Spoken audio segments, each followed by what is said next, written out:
Lesson 8. My mind is preoccupied with past thoughts. 1. This idea is, of course, the reason why you see only the past. No one really sees anything. He sees only his thoughts projected outward. The mind's preoccupation with the past is the cause of the misconception about time from which your seeing suffers. Your mind cannot grasp the present, which is the only time there is.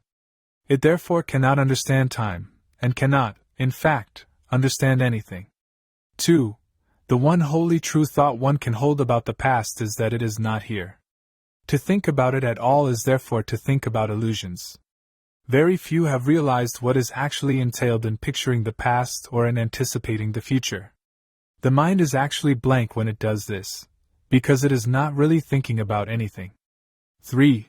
The purpose of the exercises for today is to begin to train your mind to recognize when it is not really thinking at all.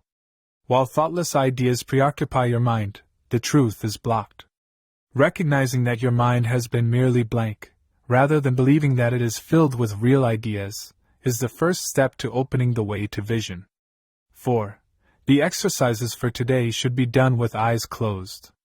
This is because you actually cannot see anything, and it is easier to recognize that no matter how vividly you may picture a thought, you are not seeing anything. With as little investment as possible, search your mind for the usual minute or so, merely noting the thoughts you find there. Name each one by the central figure or theme it contains, and pass on to the next. Introduce the practice period by saying, I seem to be thinking about. 5. Then name each of your thoughts specifically, for example.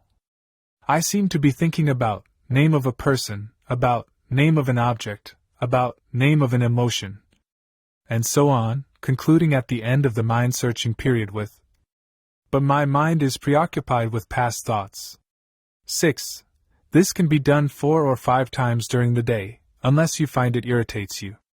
If you find it trying, 3 or 4 times is sufficient. You might find it helpful, however, to include your irritation, or any emotion that the idea for today may induce, in the mind searching itself.